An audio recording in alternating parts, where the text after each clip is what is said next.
Oke, assalamualaikum warahmatullahi wabarakatuh. Selamat pagi, selamat sore, selamat malam, selamat dalam waktu apapun ketika kalian menonton ini. Semoga materinya bermanfaat. Masih bersama dengan saya. Oh ya, sebelumnya kita sapa dulu dunia di luar sana. Rabel, yes, yes, yes. Oke. Untuk materi selanjutnya masih dengan saya sebagai guru pengampu mata pelajaran produk kreatif dan kewirausahaan. Hari ini kita akan membahas tentang apa nih? Analisa peluang usaha ya. Di mana analisa peluang usaha ini menjelaskan tentang berbagai cara atau yang berhubungan dengan awal untuk membuka usaha atau berbagai hal-hal yang menarik ya yang akan kita ulas ke depannya sesuai dengan next yang slide yang ada gitu ya. Eee, Tidak usah basa-basinya lebih banyak, langsung aja kita belajar gitu ya. Coba kita lihat slide selanjutnya. Ini ada apa ini? Oke, kosong ternyata. Eee, Ya surprise aja dikit lah ya, ternyata kosong. Memang segala hal yang baik itu harus dimulai dengan sesuatu yang suci, putih. Aduh apa sih, alasan aja. Oke, kita langsung aja yang tadi di-skip aja, anggap aja itu nggak ada. Ini kita mulai dengan materi yang pertama mengenai pengertian analisis peluang usaha. Di mana analisis ini bertujuan untuk mengetahui apakah usaha tersebut dapat dikerjakan, dilaksanakan, dan dana ini dananya kelebihan ya, dan memberikan keuntungan di kemudian hari. Jadi analisa ini bertujuan untuk ketika kita ingin membuat usaha atau melihat suatu peluang usaha, kita dapat membuat perencanaannya nih ke depannya bisa dijalankan atau tidak gitu ya. Apakah nanti ke depannya punya prospek yang baik atau tidak ke depannya melalui analisa-analisa peluang usaha. Oke, next. Oh, sebelum masuk ke materi itu, ada beberapa cara untuk menggali pemikiran positif dan kreatif wirausaha. Yang pertama tentunya PD ya, percaya diri. Kita harus punya percaya diri yang baik dalam menjalankan usaha dengan niat kita bismillahirrahmanirrahim gitu kan. Saya coba buat usaha misalkan kayak gitu. Dengan keyakinan tentunya percaya diri ini menjadi modal utama gitu. Kalau nggak pede nanti gampang ngedown, gampang nyerah, kan nggak bagus gitu ya. Kita harus pede aja dulu gitu untuk pertama-tama mah. Yang kedua menerima gagasan baru. Sebagai orang yang ingin membuka usaha, sudah sewajarnya bahwa kita punya pemikiran yang terbuka gitu loh. Jadi kita mampu menerima saran dan masukan orang lain gitu ya. Yang tentunya lebih bisa kita utamakan lah gitu. Ketimbang kita menutup diri, pada akhirnya kita jadi individual yang tidak bisa mengikuti perkembangan zaman. Sangat-sangat bermanfaat ketika kita mampu menerima pendapat orang lain gitu ya. Lalu yang selanjutnya bertanya pada diri sendiri mengenai tentang kemampuan, tentang pengalaman dan pengetahuan yang kita sudah dapatkan, apakah sudah sesuai dengan apa yang kita jalankan gitu ya. Diutamakan ketika memang kita membuat usaha, minimal kita uh, menyukai lah istilah usaha tersebut atau bisnis tersebut, atau minimal kita tahu lah gitu sedikit atau banyaknya tentang produk yang akan kita jalankan atau jasa yang ingin kita jalankan gitu. Jadi kita mempertanyakan gitu, jangan sampai uh, saya punya passionnya di misalkan sepatu nih gitu, tapi saya malah buka usahanya baju gitu. Sedangkan ketika ngomong tentang baju saya nggak tahu banyak gitu. Daripada bikin usaha baju, mendingan ya kita bikin usaha sepatu yang memang dasarnya kita udah ketahui gitu ya. Lalu ini sama seperti tadi ya, yang kedua menerima gagasan baru, ini ada mendengarkan saran orang lain. Penting ya, karena bisa jadi orang lain punya pengalaman atau pengetahuan yang lebih dibandingkan kita gitu loh. Jadi keterbukaan itu sangat penting ya, terutama untuk hal-hal yang positif. Etos kerja yang tinggi, adanya semangat, adanya tanggung jawab, pantang menyerah, tidak pernah putus asa, rajin, ulet, dan lain-lainnya gitu ya. Lalu yang terakhir ada pandai berkomunikasi. Pandai berkomunikasi ke orang lain, ke orang banyak, ke orang yang lebih tua ataupun ke yang lebih muda gitu. Jadi kita menerima banyak ilmu, bisa menggali pemikiran yang positif dan kreatif di mana saja dan dengan siapa saja gitu. Jadi sangat penting untuk komunikasi bisa berjalan dengan baik gitu. Ya, itu beberapa tips lah untuk cara menggali pemikiran positif dan kreatif wirausaha. Oke. Faktor pemilihan jenis usaha biasanya itu sebenarnya ada banyak ya faktor-faktornya. Cuman saya coba untuk meringkasnya. Ini ada 4. Yang pertama, minat seseorang. Jadi kita harus tahu nih passion kita dalam usaha itu apa. Jangan sampai yang tadi saya sudah jelaskan sebelumnya, lebih paham sepatu tapi malah buka baju, usaha baju atau usaha kaos gitu. Salah nggak sih Pak? Enggak, boleh-boleh aja gitu. Tapi akan lebih baik ketika kita membuka usaha yang sesuai dengan minat kita gitu. Lalu yang kedua dan ketiga, modal yang dimiliki dan relasi yang dimiliki. Penting banget kita tahu kemampuan kita dari segi modal. Modal itu banyak ya, entah dari segi modal keuangan, atau modal kemampuan, atau modal yang berhubungan dengan pengetahuan kita tentang usaha tersebut. Lalu adanya relasi yang dimiliki, teman kah, atau mungkin orang tua sekalipun, atau mungkin saudara, relasi yang dimiliki yang memang pada akhirnya bisa jadi mendorong keberhasilan dari jenis usaha yang kita pilih. Jadi faktor-faktor relasi itu penting lah untuk kedepannya gitu ketika kita ingin buka suatu usaha. Lalu selanjutnya ada informasi pasar ya. Informasi pasar sebenarnya kita harus bisa mengikuti dan menyesuaikan kondisi yang terjadi atau setiap perubahan-perubahan yang terjadi. Terutama ngomongin tentang usaha kan biasanya selalu berkembang ya. Jadi signifikan lah, sangat dinamis perkembangannya. Jadi kita harus tahu tuh. Jadi kita up to date gitu istilahnya. Nggak kuper gitu loh. Nggak kudet gitu. Kurang up to date tuh, jangan. Kita harus tetap up to date, kita harus tetap mengikuti perkembangan zaman sehingga nanti bisa jadi usaha yang kita miliki bisa berkembang ke depannya gitu ya. Amin. Yuk. Next apa nih? Coba kita cek dulu ya. Adanya tujuan dan manfaat analisis peluang usaha. Intinya kalau analisis peluang usaha nggak akan jauh-jauh dari mengetahui prospek ke depannya. Lalu juga jadi bahan analisa yang lain untuk wirausahawan. Ini maksudnya analisis lain wirausahawan. Oh, jadi kita tahu nih dari analisis peluang usaha kita bisa mengetahui bagaimana sih pesaing kita dengan jenis usaha yang sama gitu loh. Seandainya saya mau bikin sepatu olahraga, dari analisis peluang usaha kita bisa tahu nih wirausahawan lain yang buka usaha sepatu, misalkan sepatu olahraga, oh ternyata begini perkembangannya. Oh mungkin sepatu yang formal gitu ya. Oh kayak begini nih bentuk yang paling disukai gitu. Jadi analisa atau observasi langsung sehingga bisa menambah wawasan kita ketika ingin membuat suatu usaha. Itu ya. Masa depan, next exit, asik, keren banget dah. Lalu ada next selanjutnya, ini ada kegagalan produk harus dihindar dengan cara. Nah ini nih, produk minimal yang pertama ada manfaat dan tentunya kita harus memberikan kualitas yang baik. Itu sangat penting banget. Jadi jangan sampai kita membuat suatu produk yang useless gitu loh, nggak ada gunanya. Boleh-boleh aja sih karena kan tergantung pembelinya gitu ya. Tapi minimal ada kebermanfaatan dan juga kualitas yang memang layak gitu loh. Ketika memang sudah ada kualitas, tentunya yang namanya konsumen ya pasti mau aja beli gitu loh, karena kualitas sangat menentukan gitu ya. Yang kedua, harga terjangkau dan bersaing. Nah ini paling penting gitu loh. Misalkan kalian ingin membuka contohnya kayak tadi aja sepatu gitu. Misalkan sepatu futsal. Harga umumnya misalkan 250.000 gitu. Tapi dengan kualitas yang sama dengan produk yang lain, kalian menjual produk kalian dengan harga 500 sampai 600, kan itu keterjangkauannya juga agak kurang ya gitu ya. Jadi kok mahal banget sih gitu, sehingga bisa jadi akhirnya kurang membuat konsumen untuk berminat gitu untuk membeli.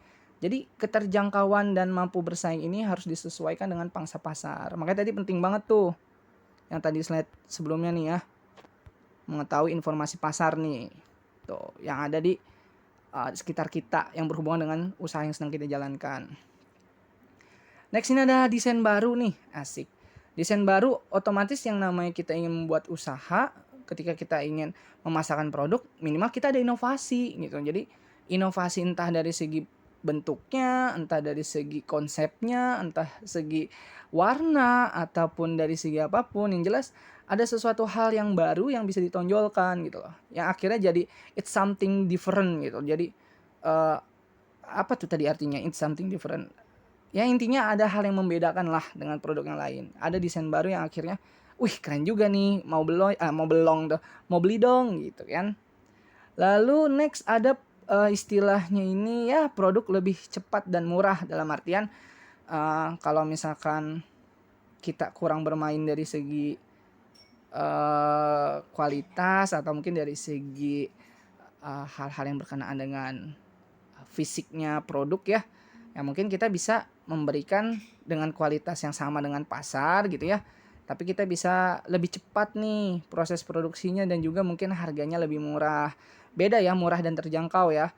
Seandainya misalkan pangsa pasar ngasih sepatu futsal 300.000, ya harga terjangkaunya 300.000. Tapi kalau misalkan produk kita lebih murah, ya otomatis harganya di bawah dari 300.000. Bisa jadi 250 atau 200. Yang jelas jangan sampai kita tidak mendapatkan modal balik. Itu yang paling penting. Nanti akan ada materi mengenai break even ya di next selanjutnya gitu ya.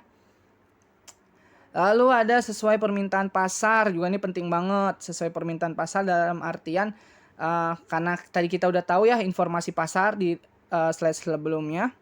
Jadi di bagian ini salah satu yang kita gunakan untuk menghindari kegagalan ya, kita menyesuaikan diri gitu loh dengan permintaan pasar. Apa sih yang lagi dibutuhin masyarakat? Apa sih yang sedang diinginkan? Kita buat produk itu, tapi tentunya dengan membuat sesuatu hal yang berbeda. Mudah dalam pemakaian, untuk yang terakhir nih ya, mudah dalam pemakaian ya artinya memberikan kenyamanan dan keamanan tentunya pada saat kita menggunakan atau mengkonsumsi produk tersebut atau jasa tersebut, sehingga ada kepercayaan untuk konsumen untuk memakai produk lagi atau menggunakan jasa lagi, dan pada akhirnya beralih nih yang tadinya statusnya cuma konsumen biasa menjadi pelanggan tetap. Seperti itu ya.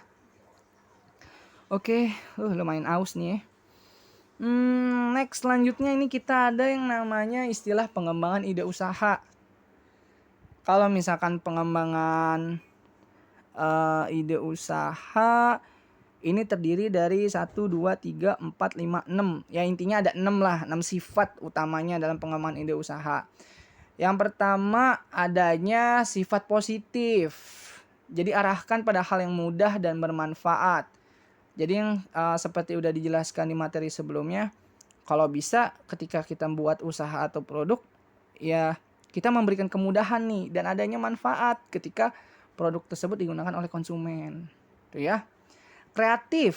Nah, kreatif ini arahkan agar konsumen tertarik, entah dari segi pembuatan produk, entah pada saat memasarkan, entah dengan strategi-strategi yang lainnya. Yang jelas adanya satu kesatuan dalam bentuk kreatif yang akhirnya membuat konsumen tertarik, akhirnya mau beli nih gitu ya.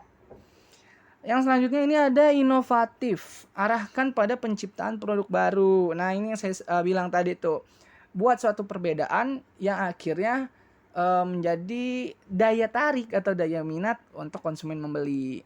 Inovatif lah gitu kan. Misalkan lagi trennya misalkan apa ya, kebab lah, misal kebab ya umumnya mungkin kebab isi daging, tapi mungkin ketika kalian ingin membuka usaha kebab, mungkin inovasi dari kalian kebabnya mungkin ditambahin dengan isi buah-buahan gitu loh. Jadi yang nggak suka daging nih, yang mungkin vegetarian gitu, mungkin bisa ditambahkan dengan variasi sayur-sayuran. Jadi ada inovatif yang pada akhirnya terciptalah suatu produk baru yang unggul gitu loh. Jadi konsumen juga, ini oke banget nih kebab gitu. Lalu yang keempatnya ada inisiatif. Oke ya, inisiatif ini apa nih? Bergerak langsung tanpa menunda. Ya langsung aja gasken lah istilahnya. Jadi nggak banyak a i u e o, nggak banyak mikir-mikir ya. Kalau emang udah perencanaannya sudah matang, sudah siap ya dengan apa yang ingin kita lakukan, ya langsung aja gerak gitu loh, inisiatif lah. Jadi nggak usah nunggu yang lain lah, udah bodo amat sama yang lain, yang penting langsung kita jalanin. Modal kita udah pas, pede, udah yakin, udah cakep lah, langsung gerak gitu ya. Yang selanjutnya ini yang kelima, ada fleksibel. Sesuaikan perubahan yang terjadi. Nah, itu tadi ngikutin perkembangan pasar, mengikuti apa yang sedang terjadi. Jadi jangan kaku-kaku banget lah ngikutin perubahan-perubahan itu. Bukan berarti kita kopas ya, tapi kita mengikuti perkembangan yang ada agar kita nggak ketinggalan. Seperti itu. Yang terakhir ada responsif. Responsif mengikuti perkembangan yang terjadi. Nah, mengikuti perkembangan yang terjadi sama sih sebenarnya kayak fleksibel, tapi kalau misalkan responsif kita lebih teliti lah, dalam artian oh ada yang baru nih yang kayak gini, oh, kita ngikutin. Dalam arti kita nggak ketinggalan zaman, dan tentunya akhirnya kita bisa mendorong usaha kita lebih baik gitu loh. Karena kita udah dapat basicnya nih, kita udah dapat informasi umumnya nih, pasarnya kayak gini nih, oh saya nggak mau ketinggalan, ya saya ngikutin perkembangan yang ada gitu. Jadi ada positif, kreatif, inovatif, inisiatif, fleksibel, dan responsif. Mantap. Ini apa nih? Oh, ini sepertinya tugas gitu ya waktu itu nih. Saya lupa hapus nih. Ada nasi, ada mie gitu kan. Enak juga nih kayaknya. Jangan salah fokus. Next, sumber peluang usaha. Sumber peluang usaha bisa kita lihat berdasarkan dua, adanya internal, adanya eksternal. Kalau internal kita ngomongin dari segi pengetahuan yang kita miliki, pengalaman yang udah kita dapetin nih soal usaha kita atau produk kita, ataupun bisa dapat share dari orang lain gitu ya, pengalaman-pengalaman orang lain yang mungkin kita ikut seminar atau workshop, jadi kita lebih tahu gitu ya. Atau intuisi atau pemikiran yang muncul dari diri sendiri. Mantap. Pemikiran yang muncul dari diri sendiri itu mungkin kita tercipta suatu ide atau konsep yang jadi bisa kita gimana ya? Bisa kita gunakan menjadi sebuah peluang usaha. Nah, susah amat ngomong kayak gitu ya. Dari keempat tersebut ada lagi sumber peluang usaha. Ini dari segi eksternal ya. Eksternal ini masalah yang dihadapi dan belum terpecahkan. Oh, misalkan kebutuhannya pengennya HP misalkan. Oh, dari segi HP misalkan Samsung sama Oppo udah bikin HP yang udah ada kamera misalkan ya. Oh, tapi ribet nih kalau mau selfie gitu. Oh, akhirnya ada produk lain nih, misalkan Xiaomi bikin HP dengan bentuk ada kamera di depannya, jadi orang bisa selfie. Jadi masalah yang dihadapi dan belum terpecahkan, jadi muncul ide untuk membuat produk yang baru gitu ya. Kesulitan yang dihadapi sehari-hari berkenaan dengan mungkin di daerah Jakarta Selatan nih ya, misalkan karena musimnya musim dingin atau misalkan musim hujan, daerah Jakarta Selatan nih rawan hujan nih. Nah, kesulitan yang dihadapi misalkan di sana jarang banget kayak tukang-tukang yang jualan masakan-masakan yang panas gitu atau yang hangat gitu ya, sehingga kayak konsumen nih kebingungan nih, kok susah banget ya nyari soto atau bakso. Nah, dari situ kita gampang, simple, karena ngeliat kayak gitu ya akhirnya kita bikin sesuatu yang berbeda. Ya kita buka usaha tersebut. Mungkin usaha-usaha yang lain udah kayak pop ice atau Thai tea, ya itu kan nggak mungkin gitu kan diminum pada saat musim hujan, yang ada buang air besar, kita mules-mules.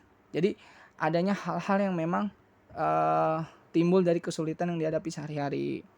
Lalu ada kebutuhan yang belum terpenuhi, misalkan daerah tersebut, misalkan ya Jakarta Utara nih, kebutuhan yang belum terpenuhi misalkan jarang adanya agen gitu loh, agen sembako, sehingga kebutuhan-kebutuhan masyarakat ribet nih, biayanya jadi lebih mahal karena harus ke Jakarta daerah lain, Jakarta Barat atau Jakarta Selatan. Nah, ketika kita melihat peluang itu ya akhirnya kita bisa menciptakan, saya kayaknya oke juga nih kalau saya buka buka usaha di Jakarta Utara, buka usaha agen sembako gitu kan. Sehingga penjualan kita bisa laku dan kebutuhan masyarakat juga terpenuhi tuh. Lalu yang terakhir adalah pemikiran yang besar untuk menciptakan sesuatu yang baru. Pemikiran besar itu seperti apa sih? Pemikiran besar tuh lebih ke arah apa ya yang belum ada gitu ya. Apa sih yang kedepannya nanti nggak terpikirkan sama orang lain untuk dibuat. Oh, saya bisa buat gitu loh. Entah produk makanan atau minuman atau jasa sekalipun, ketika memang kita sudah punya pemikiran akan hal itu ya, sesuatu yang besar tersebut, maka ketika mungkin kita jalankan, ya mungkin itu bisa jadi pintu yang sangat amat terbuka gitu untuk kesuksesan kita. Karena ya belum ada, dan ketika memang kita coba untuk buat, ya bisa jadi kita bisa membuatnya gitu loh. Jadi sumber peluang usaha itu bisa didapatkan dari mana aja gitu. Tapi intinya sumbernya ada dua, ada internal, ada eksternal. Dari dalam diri sendiri ada internalnya, atau dari eksternalnya, dari lingkungan sekitar gitu ya. Oke. Oke, untuk materi selanjutnya atau di slide selanjutnya ini ada metodenya. Tadi kan dasar-dasar ilmunya tuh. Yang sekarang ada metodenya. Metodenya ini ada 3. Ya sebenarnya ada banyak sih. Cuman umumnya aja yang saya pakai ya. Ada analisa SWOT. Berkenaan dengan 4 faktor utama. Yaitu ada strength, weakness, opportunity, dan threat. Dari bagian strength kita tahu, kekuatan kita tuh kayak gimana sih produknya. Kelebihannya apa, keunggulannya apa. Pada saat kita udah mengetahui hal tersebut, ini bisa jadi senjata utama kita nih untuk menjual produk gitu ya. Lalu ada weakness. Selain ada kekuatan, ada juga kelemahan. Tapi kelemahan bukan untuk kita publish gitu ya. Bukan untuk kita share. Kalau kita share kan jadinya orang-orang tahu kelemahan produk kita. Tapi weakness ini kita gunakan sebagai bahan evaluasi untuk produk kita. Oh, produk saya misalkan ya, lemahnya dari segi kemasan nih, gitu kan. Oh, evaluasi dari kelemahan tersebut, oh mungkin kemasannya nanti kita ganti ya bahannya gitu ya, atau kita buat kemasan dalam bentuk yang baru, kan bisa tuh. Oh, kelemahannya misalkan promosi kita kurang nih, gitu kan. Kayaknya nggak ini deh, nggak oke deh kalau misalkan cuman dari mulut ke mulut gitu ya. Oh, kita coba memanfaatkan medsos deh, kan bisa gitu ya. Lalu adanya opportunity. Oh, bagaimana sih peluang kedepannya gitu kan. Seandainya saya punya produk susu gitu. Oh, susu zaman sekarang mungkin simple banget. Adanya cuma coklat sama vanilla. Oh, dari situ saya tahu nih. Peluangnya nih nanti saya coba buat susu dengan varian rasa buah gitu. Kan mungkin masih jarang ya gitu. Walaupun mungkin di pasar sekarang ya untuk 2020 udah banyak, tapi kan ini misalkan gitu ya. Oh, dari hal tersebut terciptalah peluang untuk memungkinkan kita mengembangkan produk kita gitu. Lalu ada threat, ancaman. Ancaman itu bisa muncul dari diri kita sendiri ataupun juga dari luar gitu. Kalau misalkan dari luar, ya mungkin dari segi pesaing gitu loh. Atau mungkin dari segi perubahan selera masyarakat kan juga bisa gitu. Oh, ternyata pesaing lebih inovatif nih. Oh, saya juga nggak mau kalah gitu kan. Kalau kita udah tahu, kita jadi lebih enak gitu. Oh, ancamannya mungkin dari diri kita sendiri. Contohnya apa sih? Saya kurang semangat nih. Misalkan itu juga pengaruh kan. Oh, saya kurang semangat nih jualannya gimana ya? Oh, mungkin biar lebih semangat lagi, saya ajak temen lah gitu loh, atau mungkin saya buka usahanya dengan cara yang baru yang berbeda, yang akhirnya bikin diri saya sendiri minat gitu untuk menjalankannya gitu. Atau mungkin ancamannya ya kayak, oh karyawannya kurang bagus nih kerjanya gitu loh. Oh, gimana sih solusinya nih daripada ntar usahanya nggak berkembang karena pada males-malesan karyawannya. Oh, mungkin kita bisa merekrut karyawan yang lain, karyawan yang baru, yang punya semangat yang lebih oke. Atau kita coba evaluasi dari segi cara kerjanya, kan bisa. Jadi 4 itu utama tuh penting banget kalau kita ngomong analisa SWOT ya. Lalu ada analisa 5W plus 1H. Kita ngomongin dari segi what, apa yang kita ciptakan atau apa yang ingin kita produksi atau apa yang kita buat usahanya. Kita ngomongin why, alasannya kenapa sih, mengapa gitu ya kita buat produk ini, atau mengapa sih produk ini dipasarkan di toko itu, atau misalkan di pasar itu, atau di daerah itu. Banyak banget, awalnya muncul dari banyak pertanyaan. Sehingga akhirnya kita dengan mudah menghasilkan banyak jawabannya yang bisa mengembangkan dalam bentuk solusi ke depannya gitu ya. Lalu ada Wu itu berhubungan dengan siapa? Siapa ya yang buat? Oh, siapa yang memproduksi? Siapa yang mempromosikan? Siapa yang menjalankan bisnis ini? Jadi dari Wu ini kita bisa mengetahui perannya, peran-peran dan orang-orangnya. Lalu ada ngomongin dari segi when. When itu kapan gitu ya. Oh, misalkan untuk jualan es kayaknya cocoknya atau kayaknya lebih oke kalau kita jualannya di musim panas gitu, atau pada saat cuacanya emang lagi panas gitu. Karena kalau kita jualannya justru kayak yang kuah-kuah yang panas-panas kayaknya malah nggak laku gitu ya. Begitupun juga sebaliknya. Lalu kita tahu dari segi where, di mana nih, di mana kita memproduksinya atau di mana kita berjualannya, itu jadi dasar utama yang pada akhirnya kita bisa menjalankan bisnis lebih baik gitu loh. Oh, kayaknya saya cocok nih untuk jualan bakso atau jualan soto atau jualan cilok di daerah Bogor. Kenapa? Kalau daerah Bogor kan dingin ya gitu, mungkin orang butuhnya yang anget-anget. Nah, ini kayaknya cocok nih kalau jualan bakso yang berkuah-kuah gitu. Begitupun juga sebaliknya. Kalau misalkan ngomongin cuaca yang panas nih, misalkan di daerah Pluit gitu ya. Oh, berarti cocoknya jualannya misalkan kayak Thai tea atau minuman yang seger-seger. Walaupun yang ringan-ringan aja gitu, tapi kalau misalkan oke, pasarnya juga laku ya kenapa enggak gitu. Lalu ada Wu lagi, oh ini salah nih tipe. Wu yang ini jadi 2 ya, jadi nggak usah. Lalu how, yang terakhir. Bagaimana sih kita menjualnya gitu, bagaimana sih kita memproduksinya, bagaimana sih kita mempromosikannya, berhubungan dengan proses gitu kalau kita ngomongin how-nya ya. Jadi ada 5W plus 1H. Yang selanjutnya itu ada analisa SKU, studi kelayakan usaha. Singkatnya sih kalau studi kelayakan usaha, kita observasi langsung ke pasar atau kita melihat dari segi usaha dari pesaing, atau kita menentukan bagaimana kelayakan usaha. Pada akhirnya ya, goalsnya itu kita dapat menciptakan produk baru atau usaha baru. Itu yang pertama. Lalu mungkin bisa kita kembangkan usaha yang sudah ada. Jadi setelah mendapatkan studi kelayakan usaha, oh kayaknya emang oke nih kalau misalkan usaha kita kembangkan gitu lah. Dengan mungkin memberikan variasi atau inovasi untuk usahanya atau produknya dapat lebih bagus lagi gitu loh.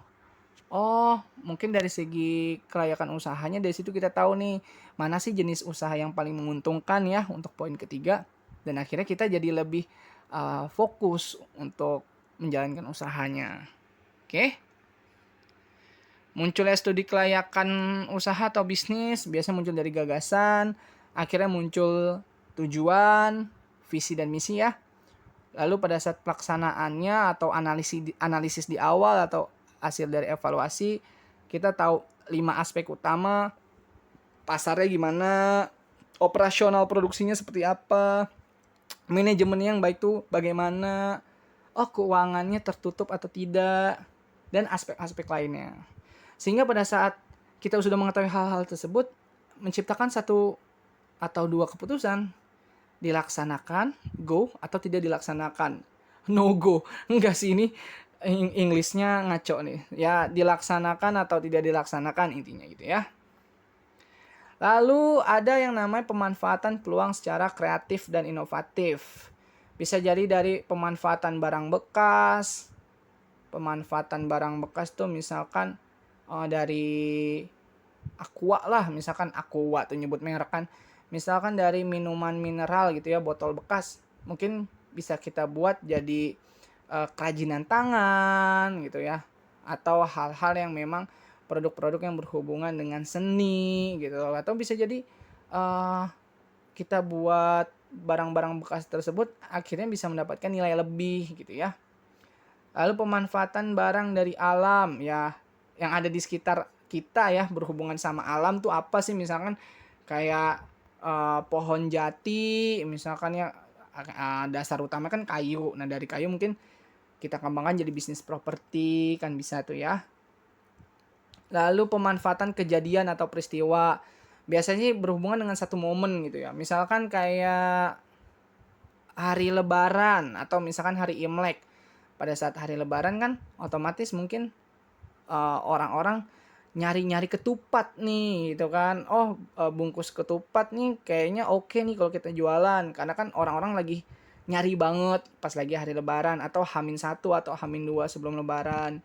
Atau pada saat Imlek gitu kan. Imlek mungkin yang namanya gongsi facoy kan banyak yang kayak ngasih amplop, angpau gitu ya.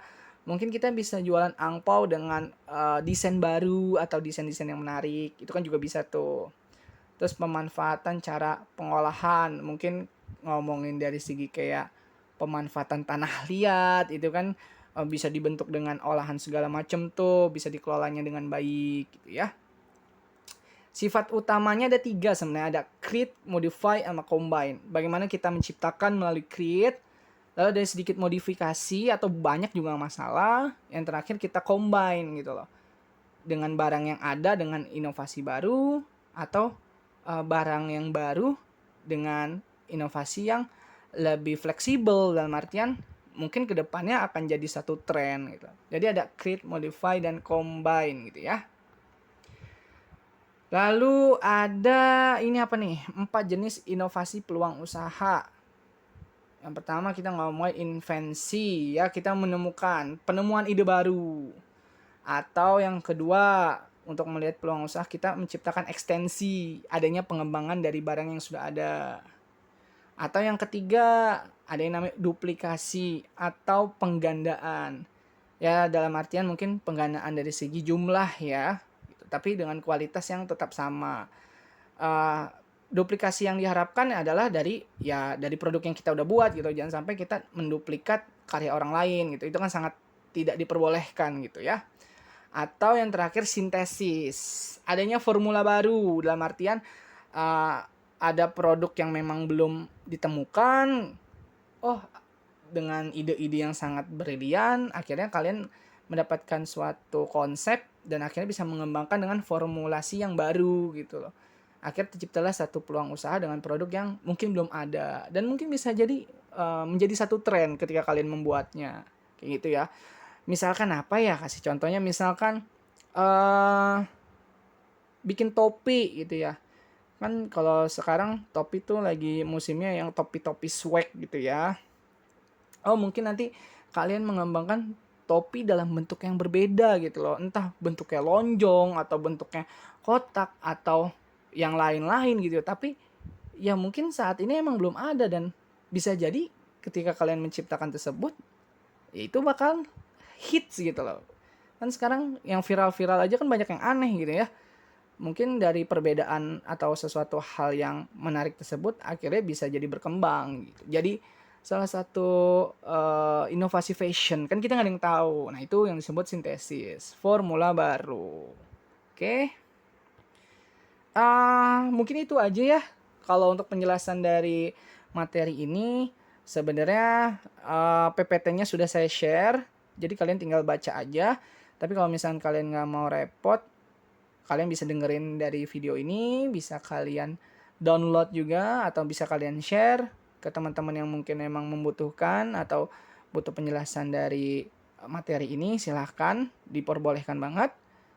Sekian dari saya. Mungkin kalau nanti ada yang mau nanya-nanya, kita diskusi aja dari via WhatsApp group atau dari Classroom ya. Itu oke banget lah kalau misalkan kalian mampu menerima dan akhirnya timbul pertanyaan-pertanyaan gitu ya. Semoga bermanfaat untuk materinya. Saya tutup dulu. Rabel yes yes yes gitu aja kali ya kalau YouTuber ya closingnya ya. Kan ini ngajar gitu ya, bukan itu tuh yang kayak giveaway gitu ya, enggak ya. Udah gitu aja. Wabillahi taufiq walhidayah. Wassalamualaikum warahmatullahi wabarakatuh.